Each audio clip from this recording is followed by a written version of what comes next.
A successful creative career is, to me, meaningless if it means costing you time away from the people you love. My name is Tony. I am a director DP in the Dallas-Fort Worth area. Been doing this for a little bit over 6 years now, and this channel is to help both newcomers and seasoned professionals navigate the creative space. But anyways, that's enough about me. Let's get back to this topic. Now, this video might get a little deep, but my daughter is going to be the only child I will ever have, and she's only going to be young once. And the last thing I want to do is for her to have a childhood where I just wasn't present. Now, when I first started this business, I didn't have my daughter yet, but I knew eventually I was going to be a dad, and that I would want to ensure that I was protecting that time. I was protecting that space for me to be a good father. And in the beginning, I kept telling myself, once I get successful, things will slow down and I'll be able to just have as much time. I'll be able to delegate and I'll have all these people on my team. I'm going to have plenty of time to be with my daughter. Well, that's not always the reality. And this is really hard, especially when you first off, because it's all about the hustle. It's all about ensuring that your business is growing. It does take a lot of time to get something off the ground. Family time gets postponed and you tell yourself it's all temporary, but then most people never go back and revisit the conversation.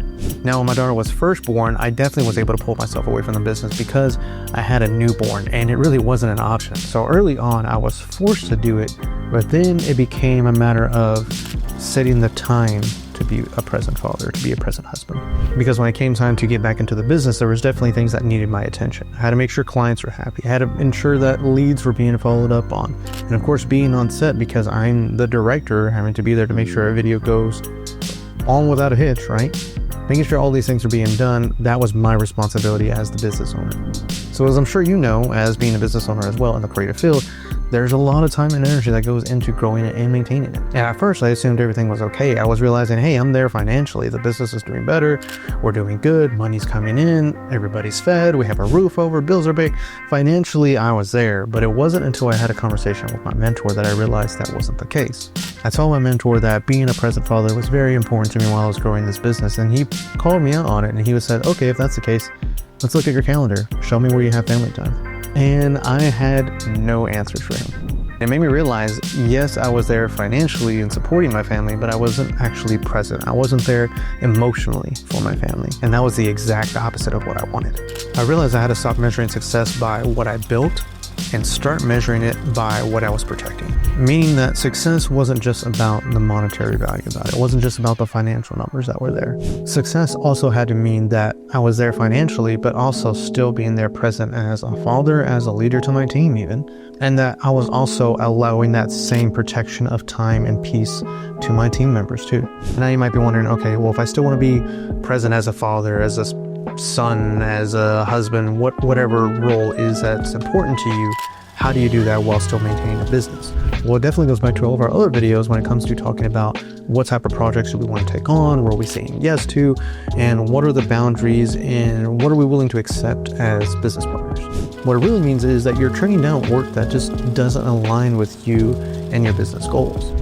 If it's one-offs, okay, maybe a one-off is good here and there, but the ideal type of client that you want is someone who starts off maybe as a one-off, but they will then turn into a long-term partnership. You're also saying yes to clients who understand your business and understand your process and understand that it's important that they follow your process to ensure that they're getting the actual results that they want. And aside from the type of clients and projects you take on, it also goes back to the conversation we've had before about your systems, your structure, your operations, all the things that you have in place to ensure that you're operating effectively and not bleeding into your personal time. So calendars, checklists, delegation, all the things that a proper business owner should do to ensure that everything's running smoothly both with you and without you. And it's not just about sacrificing clients and just saying no to clients and just maybe hoping your team will figure out everything else. No, it's about building a proper team structure. It's about only working with the clients that are actually in your niche, that are actually going to grow with you, and saying no to everything else that's just a waste of time. Now, if you made it to this part of this video and you're still here, you're most likely the type of person who does have these values in the sense that they want to protect their time with their loved ones, whoever that may be, or just your personal time, that you value that because you want to have that within your life. So real quick, let's go over some hard truths on if you don't do this. If you don't start setting these boundaries, you're going to have a lot of resentment. not only within yourself, but also maybe even from family and loved ones, because they're just going to see you that you're just always working. And if you're still not managing your time, that time is slowly continue and gradually just slip away from the things that matter and be slowly focused on how our projects turned in, because you haven't physically said or written it down anywhere that you're going to stop and make this a priority. And lastly, which I'm sure you're very much aware again, because if you made it to this part, you know this, memories fade. Time goes by really quickly and it's precious. And you won't have an opportunity to do, I don't know, maybe your son or daughter's first graduation ceremony, from like first grade to or from kindergarten to first grade or whichever, maybe their first dance recital, or there's so many firsts that you can have with your family that if you're missing out on it, there's no way you're gonna get it back. But if you do decide and make a stance and say that your family time is precious and it should be a hard boundary, a non-negotiable that you have, then you will start to feel that presence. You will start to feel a bit more whole again too, that your work is no longer dread or something that you resent, because you're filling your cups, right? Your family is happy, you're happy. And I'm not saying that you're always going to be 100% on everything. That's life in general. You have to be able to have your balances. Sometimes family is going to be really high and business is going to be low, and then business might be a little bit higher, but then family starts a little bit low.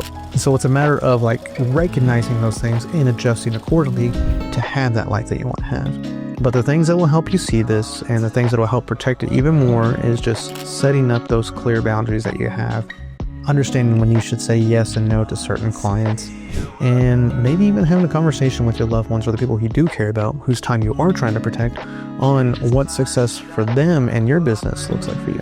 Communication is key and it cannot be overlooked. This has been a core value of mine and has bled into my business and has trickled over onto my team members as well, to where if something is going on with their family and it's important to them, I'd tell them, please let me know, because those are things that I should be aware about, because I want to respect their time as well. In return, my team has always given me 110% because of that too, because I value their time and they know I do not take it lightly. If there's a birthday, a gathering event, whatever it is, that it's a priority and it's not something that I take lightly. And you'll find, once you set these boundaries around yourself, you'll find the right people who also have those same values. And you'll find that you'll have clients that have those same values and respect those values and probably want to work with you because you have those values. But that's it for this video. Make sure you're setting your boundaries. Make sure you're knowing when to say yes and no. Come up with your checklists and your systems so you know that your business is going to be running smoothly both with you and without you. Until next time, I'll see you on the next one.